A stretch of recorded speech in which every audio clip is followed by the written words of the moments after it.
What's up guys, Hades here. So I have a fun one for you today, and this one is how to counter mega marches or whale marches or whatever you want to call them, because every march has a weakness, every march has a counter.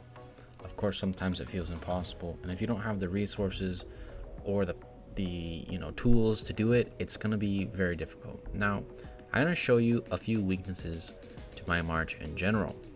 Now, it is pretty well rounded, but it does have some flaws. Now, the first one is being what skills go where and why. And the first one is battle stance is a double-edged sword through and through. If you take it, you are stuck without doing pretty much anything for 20 seconds because you're not casting abilities. If you're not casting abilities, you don't cast executioner, etc., right?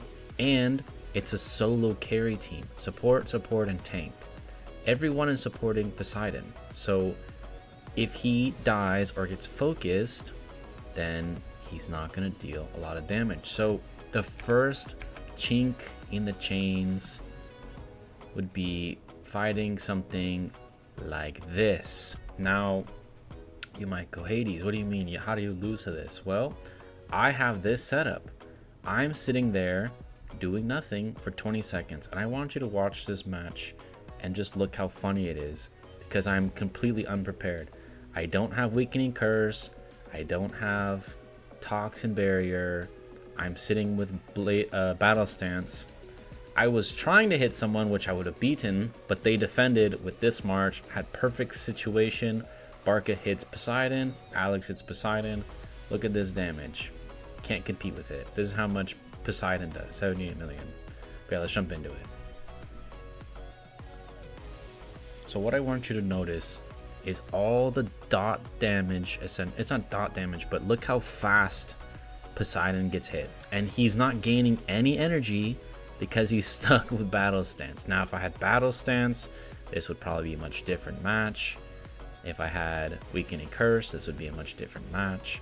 But as you can see, if you tech into fighting something like a mage heavy team, you're gonna get destroyed by these types of teams, and the fight's over. I have no damage. I have a bunch of tanks, they can't do anything, and the match is essentially over.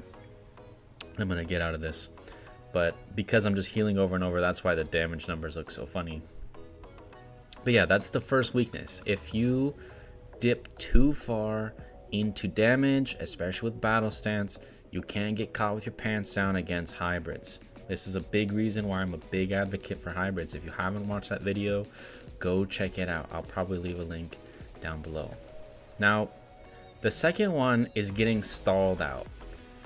I had some cool matches with Brawly, and there's a new Himiko. That's not a new, but Himiko meta is in full effect. It's the same thing, except this has 2 tank and a support, except for 2 supports and a tank. Full damage Himiko. This is so you don't get confused and kill your own team. Same way I usually run it, but I'm not here. Now, why do I lose this one?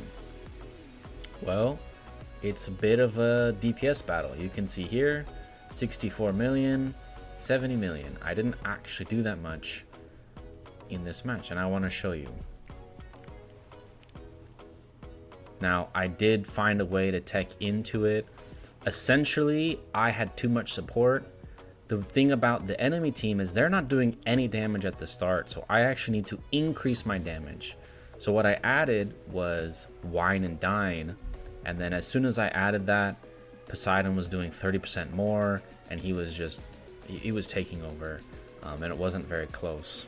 And I just had to take off purification because, what am I purifying? I'm not getting wounded. I don't need to deny healing. I just need to deal more damage, and if Poseidon deals more damage, then I'm gonna win. And you can see the reason Himiko's so strong is she's having my healing for almost the majority of the match. My Theodora isn't healing anyone over and over and over, and now my Zenobia is not healing anyone, and so I'm slowly getting chunked out and whittled away, and this is the big problem. Now, the other piece is Theodora is very good into Poseidon. She denies a lot of that tick damage after he ults. So that's kind of where the backfiring goes here. The the shark isn't doing his full effect. Of course, he lives till the very end, so he's dealing damage the entire time. But the mindset was wrong here. The adaptations were incorrect. And I'm not going to watch this entire thing.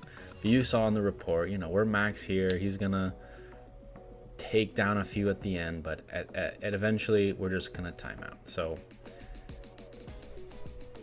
what do you do when you have a match that you can't win because of the timeout? Adapt. So here you can see purification, energy shield. It's too much. It's too much defensiveness. So here we go. Boom. Wine and dine. Look at the difference. That's it. I didn't change anything. So in recap, you can find a way to stall, get a nice crit rate artifact on a strong mage like Himiko or Loki, or find a nice Alex versus Poseidon with the Hannibal side attacking. That's really going to, you know, make the difference. If they have a solo carry, you want to target them. So in my case, you want to target Poseidon. His weakness is hybrid. Even a team like this only has a couple of expensive skills. 1, 2, 3. This is free. Only 3, right? I've talked about how much does it cost for hybrid. This is about as cheap as it gets. If you can find a good, you know, spot for this, it's just gonna make a huge difference. So yeah, there's always a way. Make sure you find a way. Make sure you understand the fundamentals. And if you want to keep learning fundamentals, make sure you like and subscribe, and make sure you leave a comment to show some appreciation. And I hope to see you guys in the next one.